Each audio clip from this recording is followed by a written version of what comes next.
Hello, I have another video I want to make. I'm gonna probably put up probably not today. I just made one about a few minutes ago. But this is gonna be something controversial.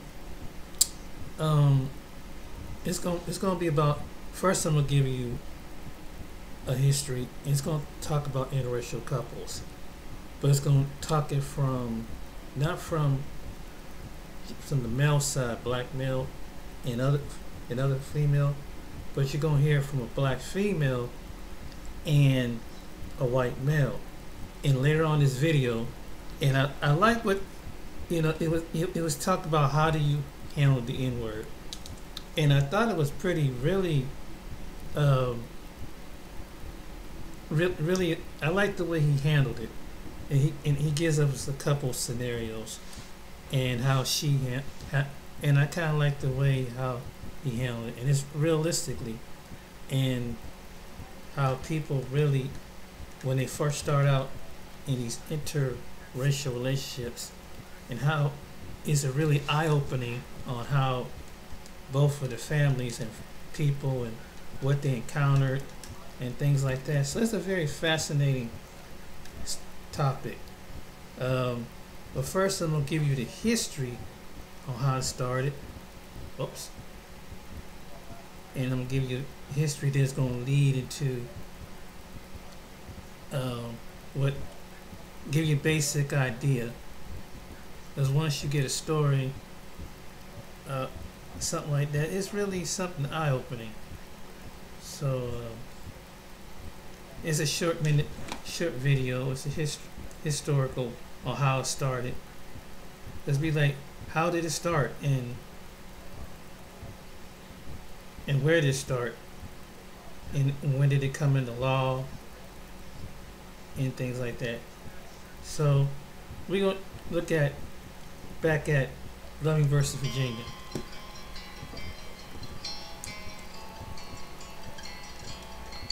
Because it might be a black woman Welcome back to who has Healthy a Communities different News. race, I'm Hillary Rousseau. a different Today, racial we're in man. Denver, So Colorado, at least I try to be balanced. But we're not here to talk about math or literature. On July 11th, 1958 at 2 a.m., a county sheriff entered the home of Virginia couple Richard and Mildred Loving, forced them out of their bed, and placed them under arrest. Their crime? Interracial marriage.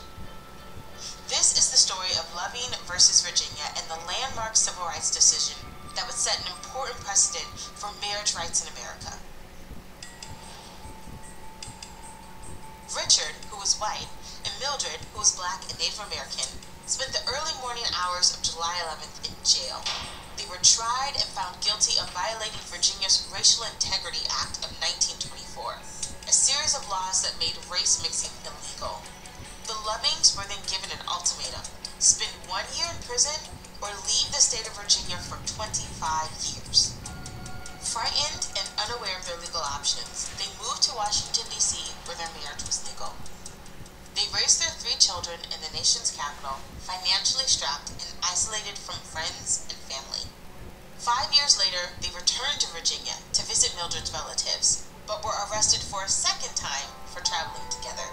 Inspired by the burgeoning civil rights movement, Mildred decided to fight back.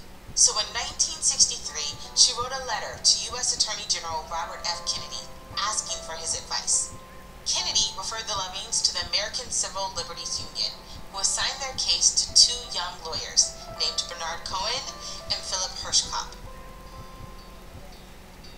Cohen and Hirschkopf took their appeal all the way to the Supreme Court, arguing that Virginia's anti-miscegenation laws violated the Equal Protection Clause of the 14th Amendment, which guaranteed African Americans citizenship and all its privileges.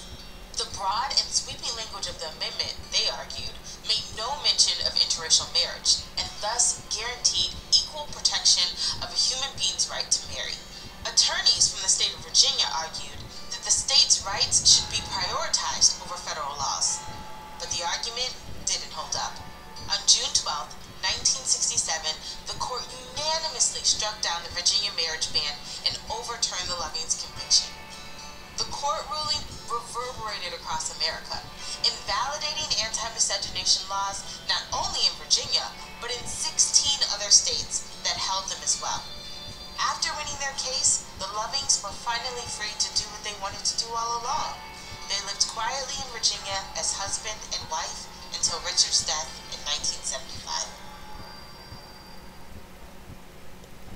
Loving versus Virginia would inspire gay marriage advocates during their own Supreme Court victories decades later. For example, 2003's Lawrence versus Texas decision ruled that a Texas statute criminalizing sexual activity between members of the same sex was unconstitutional. The Supreme Court would directly cite Loving in two subsequent landmark cases that paved the way for same-sex marriage. The first was 2013's United States versus Windsor, which struck down a key part of the Defense of Marriage Act. And the second was Obergefell versus Hodges, a 2015 ruling which granted same-sex couples around the nation the right to marry. Few cases are so appropriately named as Loving versus Virginia, a case about one couple's brave fight to validate their love in the eyes of the law. Loving versus Virginia forever redefined marriage in the United States. Now, the primary video I'm going to take you to is this couple, and it's really an eye-opening just to hear from a black woman's perspective of what she's been through with her fiance, who was white. And I'm gonna let you hear this story.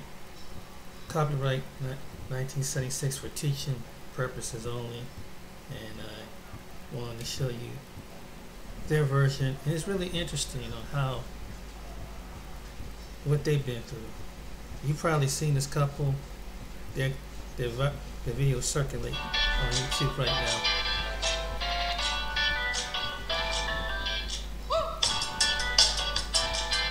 They're called Hazel Eyes.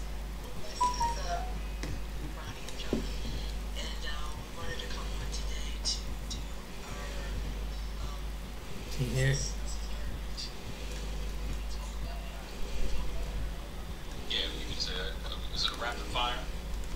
We can call it rapid fire. We're going to call it rapid fire. Boy, it's not Saturday, but hey, it's rapid fire any day, so we're just going to wing it. But what we did want to discuss today was race relations and some of the things that we've experienced being an interracial couple, and how it has affected us and has started a dialogue between us, because for the most part, John kind of lived in a bubble. So when these things started happening, I'm not sure what was that the first one. Are you kind of insinuate I was a bubble boy?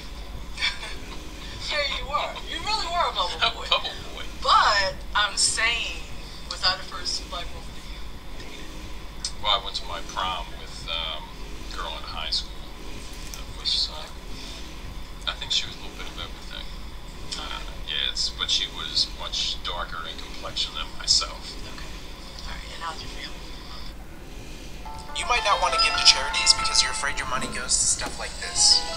He will come up to pop on. Which is why from the very beginning, Charity Water has always guaranteed that 100% of your money goes it's to really providing interesting how these two got together. That was a good, really scene there. They definitely had issues. I remember when after I got my prom picture taken, we used to go down every weekend, take my grandmother down the shore, because we had a place down the shore, and I had left my prom picture on the mantle. And I mean, we were drastically different as far as complexion to begin with. She was a lot darker than me, which I'm basically the color of milk. But I remember leaving my prom picture on the mantle, and then basically when we came back, the picture was gone. My grandmother asked my grandfather where the picture was, and he didn't know. It mysteriously disappeared. So like I said, it was never, with my family at least, it was never probably a good subject. So you think your grandfather did something to the picture? Oh, I think he tore it up and burned it personally. So that brings us back, that brings us around to our relationship. We started dating. How did your family feel about it? I think for the most part, I think my dad was good with it, because I was in a bad relationship for 20 years with an ex, and I think he just really wanted me to be happy. My mom, on the other hand, she had serious problems with as far as Ronnie being black. And the funny thing about it is, I thought when we first started talking, I thought it was going to be his father that was going to be the one that caused trouble. I never thought it would have been his mother. And the thing about his mom is, she's... I cover my ears. She's very two-faced. She presents herself one way, but knowing that she doesn't feel that way. It's almost like she doesn't want you... She wants to stab you in the back and smile in your face, that type of thing.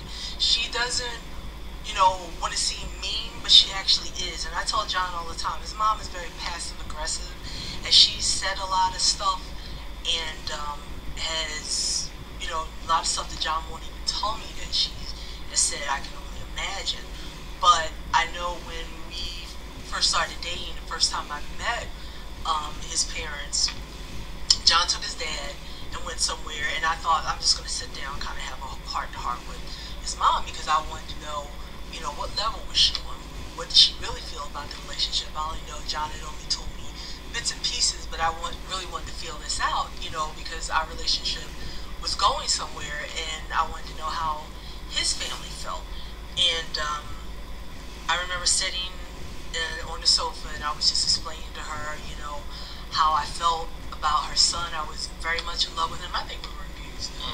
And, how I felt about him. And I almost had tears in my eyes, because I was like really unloading my heart to this woman. And she basically said to me, well, that's all fine and good, but, I just wish that you were a white woman. And I said, but he was in a relationship with a white woman, and it didn't work out. You would rather have your son in a bad relationship where he's constantly fighting, he could take a stroke or a heart attack any minute, the way they fought. You were okay with that just because she was white, but then I come along, and, we think we're good for each other, and we have an excellent relationship. We don't fight, just splatters of, whatever disagreements, but nothing like down and dirty fighting where, maybe police need to be involved, or, everybody's walking away with a headache because you're all crazy, in this fighting situation. So that's what she said to me, that's all fine and good, but, basically, it'd be alright if you were white.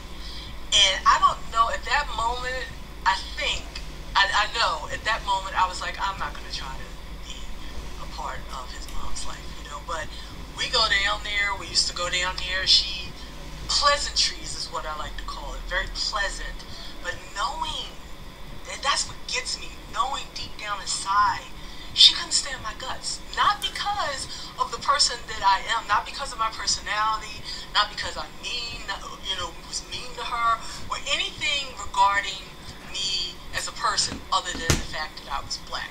And she would make comments like, we were just talking about this the other day. She wouldn't call me black. If she said black, she was like, oh, and the people were black.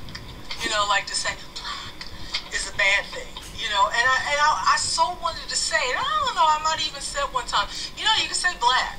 It's okay to call somebody black. But she was like, oh, that colored person. Seriously? Colored person?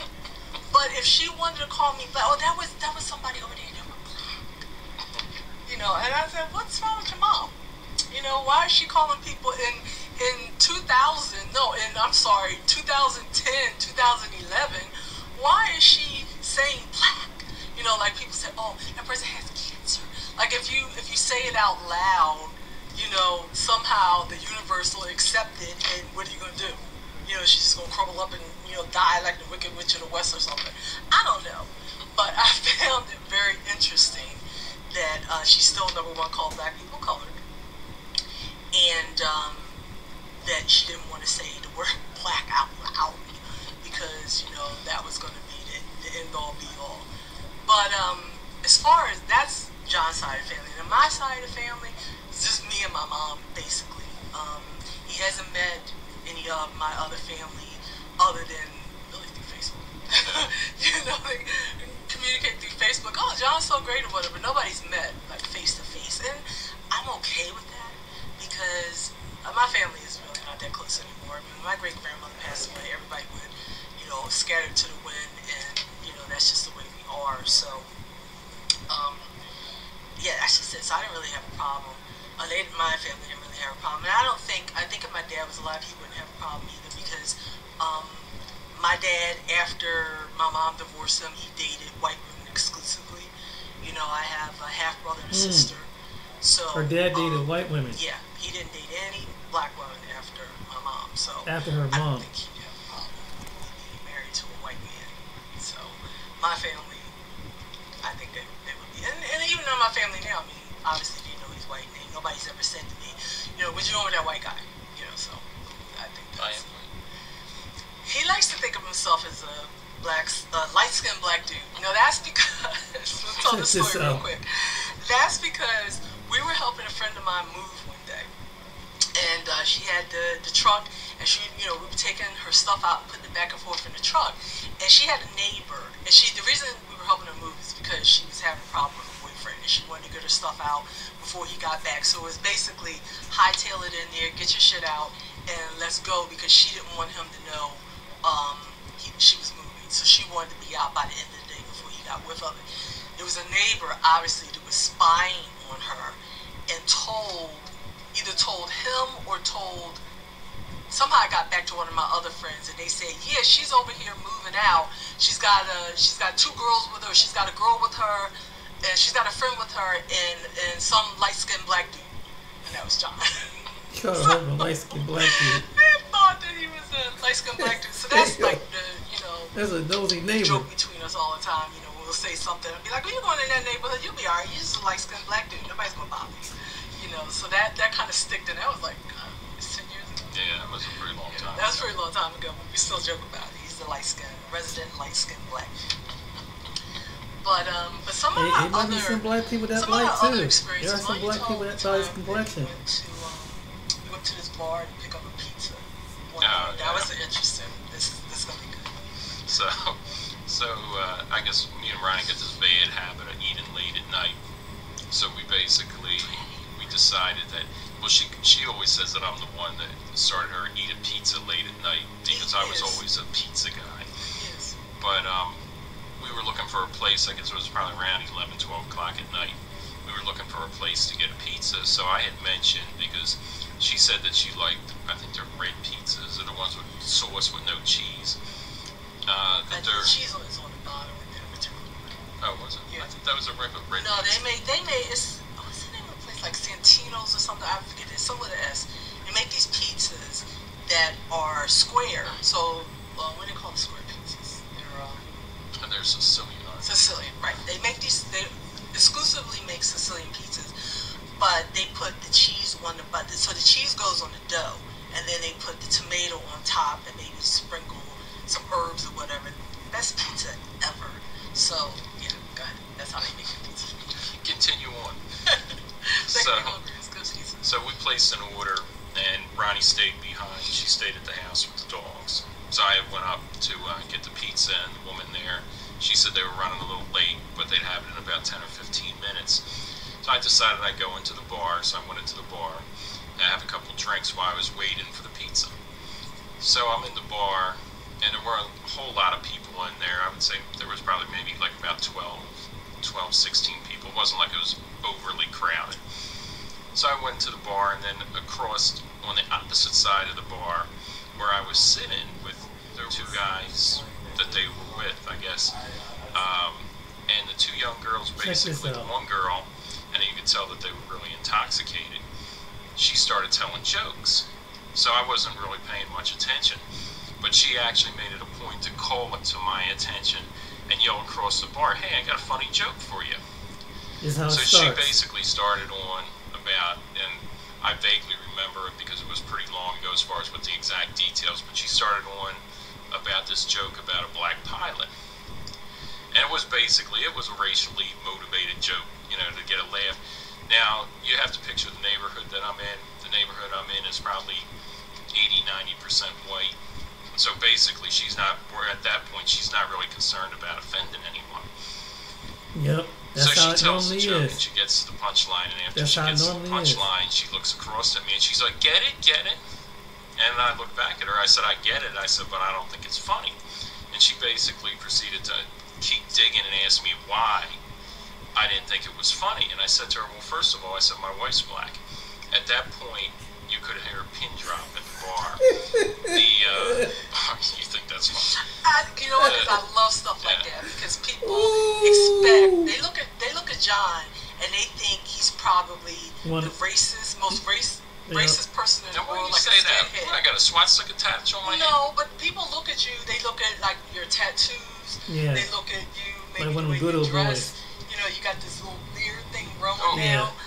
And I think that people think that's the last person you would think it would be with a black chick. Well, there's a lot of bikers with black chicks No, that look like that. I understand that, but somebody interrupted us. But I think and this is what we always talk about. People always look at someone and think that they can tell the type of person they are or tell their life story, and that's not it. And I think because he mentioned his neighborhood, I don't know if another black person was even in his neighborhood. And the thing about it is, you walk one block over, and that part was just all integrated. But his part he lived in, no black people. But anyway, Continue. So at that point, basically, when I said it, like I said, you could hear a pin drop in the bar. And I wasn't smiling when I said it. I was looking dead straight in her face across from the bar. At that point, basically, the bartender walked over to her because they were pretty intoxicated, the girls. I don't think their boyfriends or whoever they were with was as bad as they were, but the two women were pretty intoxicated. He basically told them that they were going to have to get up and leave the bar. At that point, they called my number for the pizza, so I had got up and picked up the pizza. When I went out the door, one of the guys who was with him, he came in and basically told me, he basically told me he didn't want any trouble, and he apologized for what they were saying. But like I said, to me, like I said, the whole, and we always talk about words and stuff, how Ronnie says, like, words don't control people, which they should. I mean, I wasn't infuriated to the point where I was going to, go out and try to kill somebody, but I didn't like the idea at the same point, what she was basically doing, because growing up in the Northeast, to be honest with you, where I come from, I really never mattered. Like, I didn't really see the whole race thing in my vision, basically, growing up. But I noticed after I met Ronnie, and me and her started dating and eventually got married, it came out even stronger. It was almost like looking through a black person's eyes with your eyes. To be able to be that sensitive to see, different triggers and stuff like that would set people off. But, I can understand, and I'll be the first one to tell you, that you shouldn't let words take you to that point, But again, that's one of them things where you don't realize it if you're not a black person when you're in that type of environment, unless you're either a black person or you're in a relationship with a black person, to be able to see through their eyes what they go through on a daily basis. Exactly. and we always we always talk about that because that's why I joke with him and say he lived in a bubble because he didn't realize it. I think growing up he heard maybe certain family members say derogatory things and he didn't appreciate it then. But like you're a kid, what are you going to say? But if you don't really have black friends or around a lot of black people, you don't see that until you step outside that bubble. And then, he's dating me and he's seeing what I go through. And it's like an eye-opener. And it's like, wow, there's this other side of life that I really wasn't even aware of. And, what I appreciate about John is, he's definitely my champion. If someone was going to... There's a lot of people come off on the wrong foot or say something, he's right there. And that brings up the thing about calling someone the N-word. I always said to him, a lot of people don't agree with me. You can agree or not agree. I really don't care. This is just how I feel about it. The N-word is the N-word. I think a lot of people give it a lot of weight. I think people have always given it that way. Don't, misunderstand me. I understand where it came from, but I think it's about time to change how you react to it. Because I always explain to John, because John said, if somebody calls you the N-word, I'm laying them flat. And I said, why? And he said, because I don't appreciate that and it's disrespectful. I said, but if I don't consider it that way, see, this is how I see it. If a white person, if a white person calls me the N-word, they're looking for a specific response from me because they know the weight that that word carries. Now, if I take the weight that that word carries away from them, and let's say I just bust out laughing in their face, you calling me the N-word, now you're not getting the response from me that you thought you were going to get. So now that totally negates that word as far as I'm concerned, and probably on their end too, because they're like, well... I'm going to stop this right quick. I want to show you, remember I was telling you about my friend Tim that was away at college? We was away at, this is when we was in the dorm room. This is me trying to flex, and this is him with the mohawk. This is back in '91, and this is when this was at his first marriage. I was like a best man at his wedding. This is him in the middle. Tim, this fella here in the middle, that's his dad at the end, and this is me at the end. Of course, you don't see that, but this is his new girl. This is his girlfriend. She's Haitian. Tim, this is his girlfriend. This is it. Tim right here in the middle. That's his girlfriend. Well, soon to be fiance. But here's the tripped out part.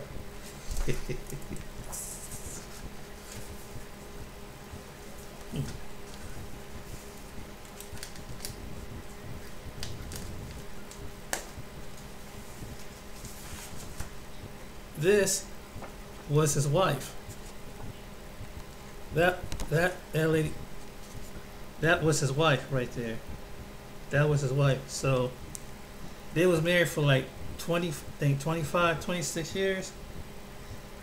And just, he got like 3 kids with her, but now he don't have no kids with this one, but he's really in love with this one. Yeah, he's in love with her.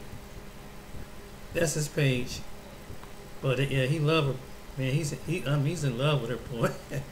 Yeah. I still talk to him every now and then. This is another picture of her.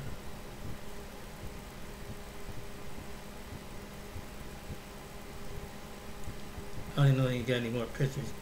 He got a picture of it's on his Facebook account, but yeah, that's Tim. But yeah, so that was he was my friend at college. That was the one that kind of told me I was crazy for going down to Marietta. I made in one video. I said, "Oh yeah, Tim, I went down to Marietta, Ohio." What, are you crazy?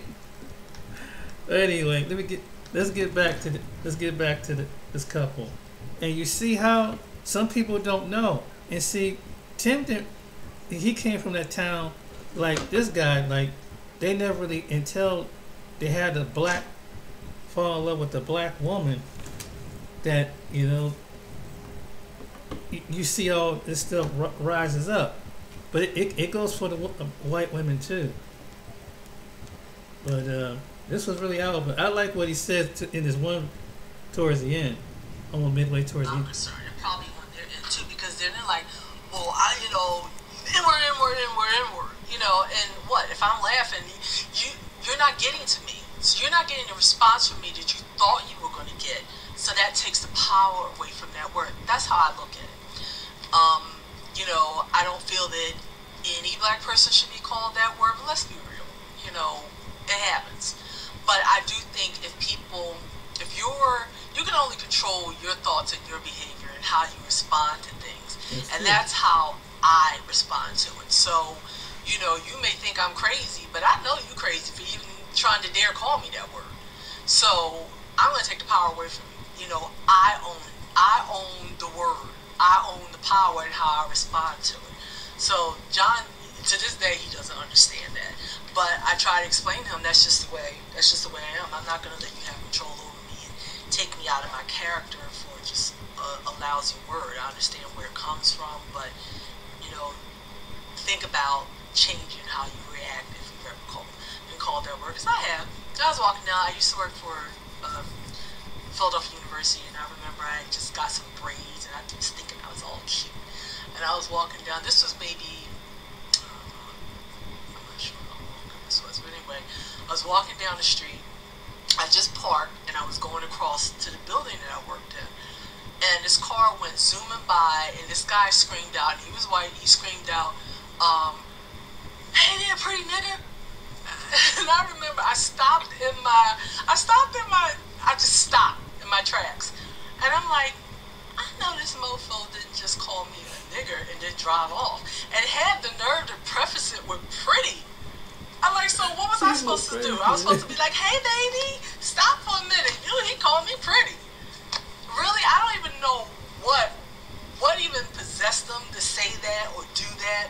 But I'm like, people feel emboldened when they're in cars, when they're, you know, behind a computer to say a bunch of shit, and it just doesn't really make sense at the end of the day. But I mean, that's not the only time I've been called that word. I've worked in IT basically all my life, and not only, you know, I had a couple strikes against me. Not only was I black, but I was a woman.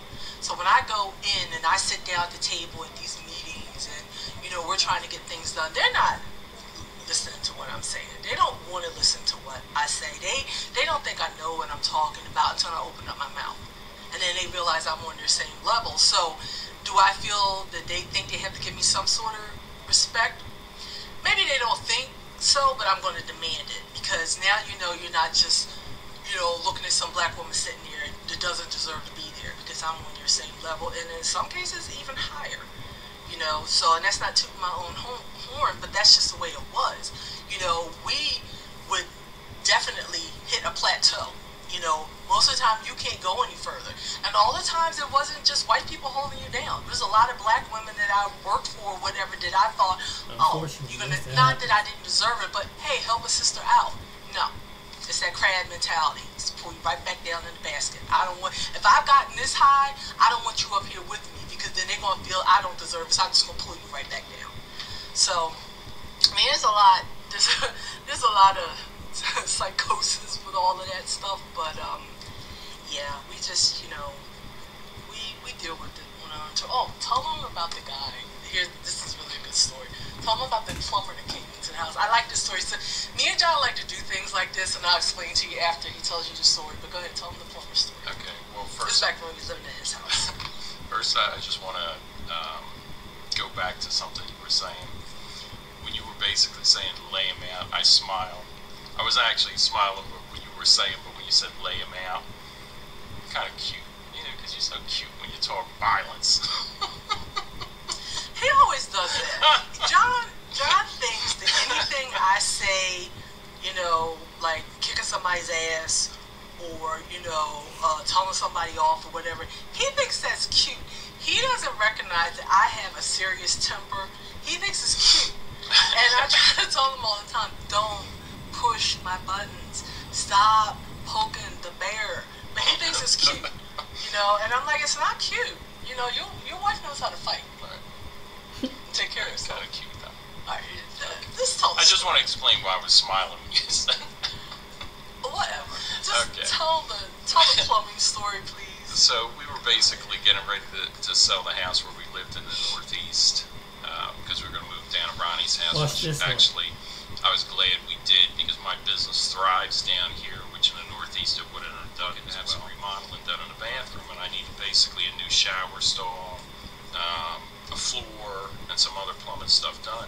So I called a bunch of people, and like contractors are probably the hardest people to get a hold of and to get them out, especially during their busy season. But I went through one of the local Northeast, I think it was the Northeast Times, one of the local papers up there, and I actually found a plumber that responded. So the plumber responded, he set up a date with me to come out. So again, he came to the house, and like I said, with the neighborhood basically is a white neighborhood for the most part.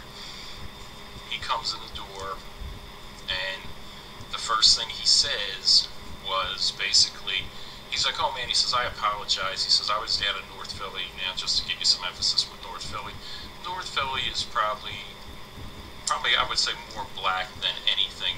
People that live down there. North Philly is probably 99% black. Right.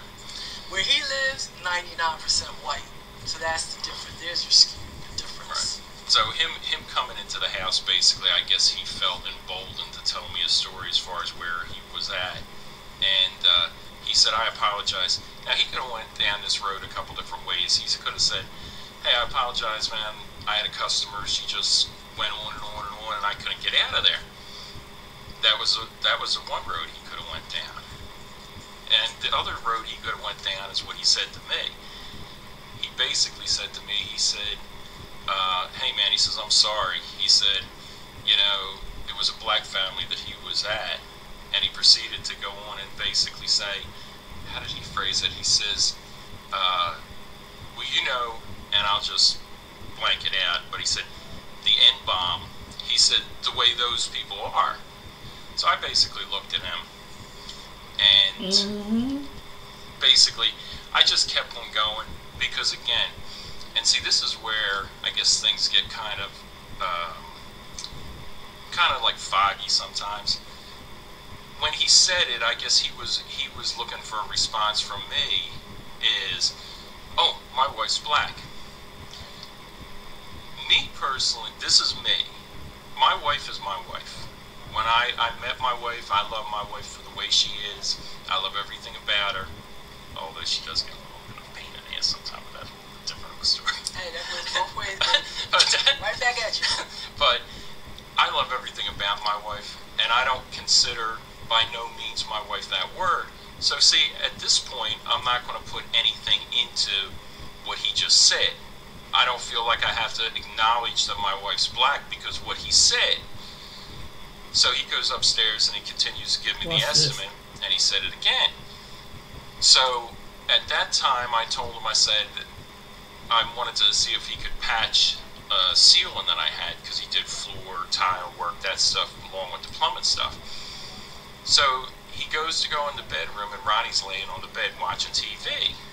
So this is what I do, because he comes up the steps, and I can hear him talking, I hear the conversation.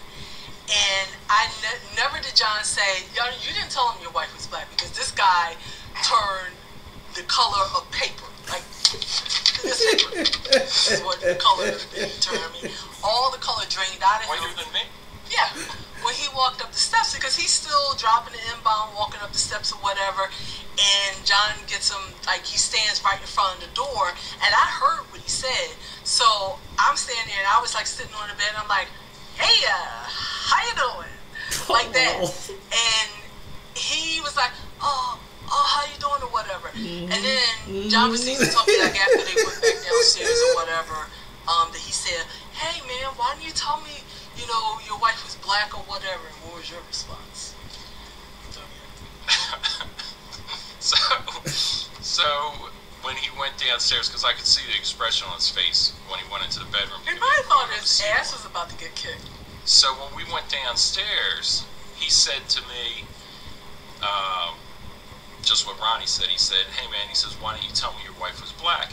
So at this point of the story, I'm basically going to tell you right now, I apologize for what I'm going to say, but I'm going to say it just the way it was said to keep it real. And basically, that's what he said, it adds a little bit of humor to the story. But it does have a very positive thing. So at this point, when he said that to me, I said, well, see, we're going to have a problem. Because it's one thing if you're going to say that word. I said, it's another thing if you're going to refer to my wife as a nigger. I told him, if you're referring to my wife with that word, I said, I'm going to break my foot off in your ass. I said, because that's the way it is. And basically, at that point, he started to shake. And he said, you know, no problem, I didn't mean no harm or anything like that. But he did, because basically, that word, he's kind of fixated in his head that every black person is connected to that word, which they aren't. You know? And that, to me, I was all ready to get into, You know, probably something I was going to be sorry for in the morning, but I was ready to do it. Because at that point, like I said, it's a respect factor with me. It's just like me and Ryan were talking about, you know, men and women, and if you have male friends, if they say things that can kind of trigger your significant other, that's a respect thing. If you got another guy who's talking about your wife Right. or your girlfriend, Right. and he's saying sexual things, that can be a trigger. Right. And it's a respect factor at the end Right. of the day. You have to respect everyone as individuals. When Right. you go past that line, then there's a price to be paid. Exactly. And basically the price to be paid, sometimes you will have somebody's foot broke off in your ass. That's just the way it is. And the thing, and that goes back to, he looked at John, he came in the house, he thought, oh, I can just say anything I want to. And that actually that's funny. goes to another point. In today's society, when are people going to realize that not everybody you see, not every white person you see that may look like John is prejudiced or a racist or is okay, even if he wasn't married to a black woman, it's okay with you using that kind of language or talking that way. Right. Sometimes, you know, it might just be like, hey, I don't appreciate you dropping the N-bomb around me. Right. You know, it's okay to say that. But don't always look at somebody and think that it's okay Exactly. to have that kind of conversation with them, Exactly. because you don't know Exactly. what's going on in their life. They could have, you know, Exactly. a black wife. They could have, John could be, you know, biracial.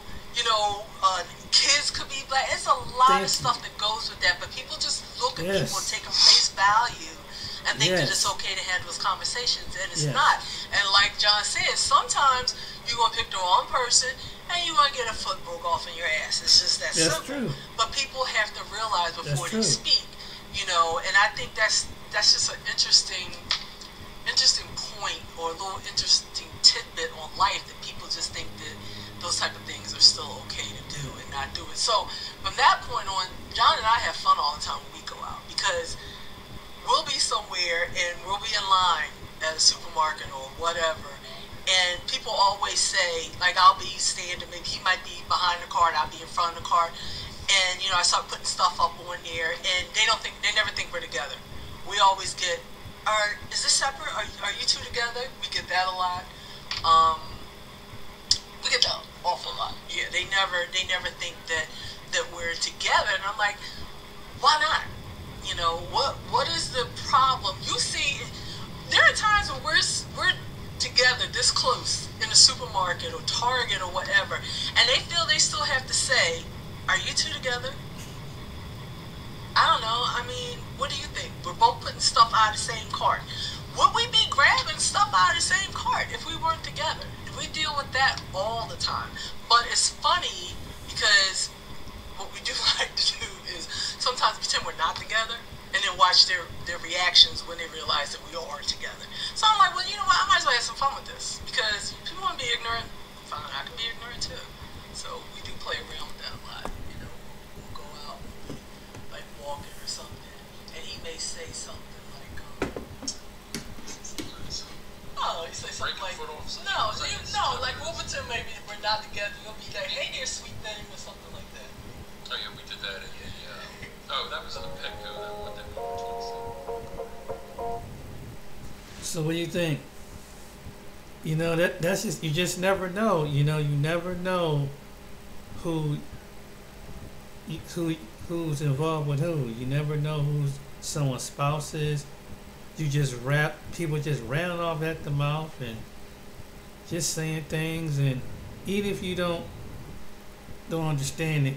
But first of all, you know, that's the perception of why some people in America, you know, you got some people are just ignorant like that. When you have a bunch of group of people, they just feel like, well, there's nobody around that look like us, so let's talk about other groups of people. And I'm gonna keep it real honest with you. And black people, we live in this country. Most black people was in the hood, was among us. We don't make up racial names for other people. Most black people don't even make a racial name for any ethnic group.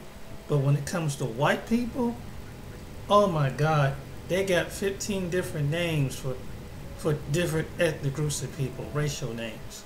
And so that's why you pick up on, that's why some young people, they pick up on things and they say things or what they hear. Like you see it as in some young black kid or other kid going through this at school, they heard it from at home. And some of it was sitting in their home or was sitting among some friends and neighbors with that kind of talk. And then it comes out. He was raised around that.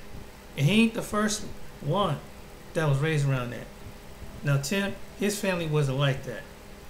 The one I show you in the picture, his family wasn't like that. They've always been open. In fact, one time, Tim told me a story one time. He said that word, and his mother slapped the crap out of him and threatened to put soap down his mouth. He told me this, the one I show you with the girl, because he picked it up from somebody, and he just said it the one time, and his mother got mad. And she white.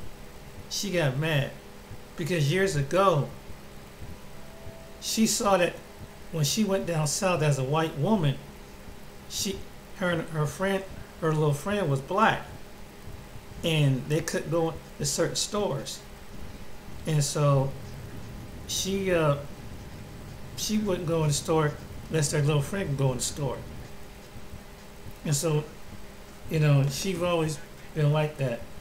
Because that's when I first met them. I told you, probably mentioned in one of my videos, I was scared to go up to their little town. But when they opened their arms to me, I was really shocked, because I've been around white people, some white people that just, they put on, what she said, two-faced.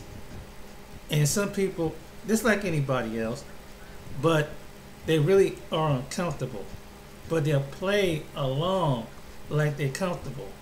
And you when you be around people for a certain amount of time, you know when someone feel comfortable, or they kind of at ease, and they don't know what to talk to you about. They don't know what to have the conversation with you about, and things like that. Because some people really do see differences when it comes to skin tone, ethnic background, and everything. Some people do. Not all people, but some people. And so I say to say this is just that I really admire that he's standing up for his, and that part cracked me up. I was gonna get up in this dude's behind. You don't talk about my wife like that. I respect that from him. I respect that. I really do. That he goes to show you he really loved his wife. He really loved that woman. It's not just it's a love marriage, but we've been so conditioned to think that love, that someone of an opposite skin and ethnic background, and even I made videos about this, saying that two people, God didn't want two people together of a different nationality and due to their background, but that's not true. But if it happens, it happens, and I might make a video on the opposite of what some people say on this topic about interracial relationship, on the negative aspect of it, and if you are, you're gonna see some things like, wow, what the other side people who they think it was agenda for black women and black men to separate and break up the black. I'm gonna do a video about that, and it's gonna come out, and I'm gonna show you the opposite side of why people among some black people find it from, since they became Hebrew, where some people are Hebrew, not all, feel this way. Why do they feel like this? And they try to use a biblical perspective. They're not seeing it from a white stand in front of you. I saw one time I seen a white pastor say that he could not, I couldn't, and it's a video that is out there. I forgot what his name is, but it was on a couple people's network where he got up in front of his congregation and said, if you bright brother, I won't. If you decide to fall in love with a black woman, I ain't gonna marry you. I ain't gonna marry you. You white women, you decide. This was a white man saying it was a pastor in his church in Tennessee saying this. He actually said this. The video's out there. If I see that video, I'll see if I can pull it up. And the negative, it's like, wow, to see that this thing is real. And they don't give you their version of it, why it isn't, and they try to say you're diluting the race and all this stuff. But you know, people, it's going to be more people of the same race around. Not everybody, not every black woman, like every black man, gonna fall in love with another person of a different race. And if they do, that's just a certain percentage of them. And then number 3 is just that it is what it is. You can't expect every black person that look like you to fall in love with like any other race of people. It comes across, that's the way it is. But if y'all got the same beliefs, spiritual belief, that's the part people, now that's when it comes to a conflict. It's a spiritual part. For example, if one person is Muslim and the other person is Jewish, you know how that's going to go. Or Christian and Buddhist or whatever. You get along as friends and neighbors, but when it comes to intermarrying, ooh, that could, because you kind of, you know, your wife go up and worship, or your husband go up and worship who you pay deity to. That in the spirit could be conflict in the spirit. That's my opinion. I hope it, but you can get along and love your neighbor who's of a different religion and different whatever. But when it comes to marriage, that's a whole different thing. But if you can marry someone of the different skin tone, even though but as long as you have, if you're a believer, or if you're a non-believer, I guess, hey, that can apply too. But that's the only, and that's what it pretty much was in the Bible. Because people, well, was it? But the Bible said no. What it was the men of that time, the women would go up there and worship different gods. And so they took on a custom, on traditions, on giving idolship to them different gods. The men of Israel had the relationship, and women of Israel had a relationship with the Most High. Because I know some people like to try to throw that out. It has nothing to do with nationality. But other words, what I'm saying is, if your wife, for example, if you're a black man or black woman and you believe in Yeshua, Jesus Christ, and you've been saved and filled with His Spirit, and your spouse been to, it's okay. It's okay God, the Most High is okay with that, and they believe, and you both believe in following the commandments of the Bible and everything. You good. He gonna talk to you both. He not gonna rate you by skin color. But if you have a relationship, both have the same relationship, that's what comes into play. It has nothing to do with two different nationality. It came when someone say, you decide, for example, I'm a believer in Yeshua. I believe in God through His Son Yeshua. Their name is Jesus. I can't marry someone who's a witch. That's not going to work. Or a Satanist or whatever. That's not going to work. Why? Because those are two separate things. You know what I'm saying? Now you could be friends and on a friendly term, yeah, but you can't. No, because this is a separation.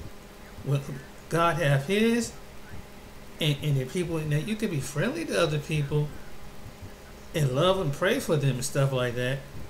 But when you His, you His. You and your wife is His. You His people. You understand what I'm saying? See, some people gotta understand this, but but but it's okay as a godly person of Yeshua to the Most High, and Jesus, known as Jesus. It's okay to be friendly and loving to other people, even from different nationalities. But when it comes to intermarrying, it's going to be a conflict, spiritual conflict. It's fact. But if just because someone, if an Asian woman, Hispanic, or if they believe in Jesus, or white, or any, oh yeah, you can marry who you want, basically, and you still, I think it'd be, as long as it's honored, that's the main thing. It'll be honored. Is she a believer? You a believer? You love each other, and God made it so that you match up. It is what it is. But some people try to turn it into what their interpretation is. And I've seen people do that online. I watched a few people do that. But it's what I'm saying. People gonna do it. People gonna marry who they gonna marry. Who they gonna date. It was already in them to be like that. And I played past videos. This thing, interracial marriage and dating. I didn't even know. Go back. It was back in the early 1890s when it was forbidden. There were couples that were interracial couples that were together. That was forbidden. Even before they even made it a law. Even during they had a law. So, but what you gonna do? And as far as the gay marriage thing, well, that's on them. You know what that's about. But hey, I ain't gonna comment about that one. But to each his own on that one. They're gonna have to stand before the Lord and explain that. the gay couples and stuff, and the pastors who marry them. They're going to stand before the Lord and they'll find out for themselves. But anyway, I'm going to leave that alone. But yeah, so I showed that, and I'm pretty sure my friend Tim, he's going to probably marry that woman. So, and I show you on my other video, didn't get that many views, but my cousins, when I showed from my Facebook page, they're married, their spouses of a different ethnic background. And so it's not like this just happened. Is it even in my own family? And then this might be some people out in your family. But hey, as long as they love each other and living their life, that's all that matters. And why does it bother some people? But some people, they just can't accept change. And the reason why people, they get the looks that they do is just that people can't accept it because they think it's out of the norm. See, this country was built on racism. That's one of the things it's built on. You got different nationalities, but it was built on that. That's why they separated. America pushed that mentality to, like most Western countries and other nations, to separate by race. That's the truth. Even though we have a lot of people of different nationalities here, but the reality of it is, they taught and teach their kids, and that we're separate. It's okay, but they over there, we over here. And the only time people, black people and other people, is good for just entertainment value, and that's it.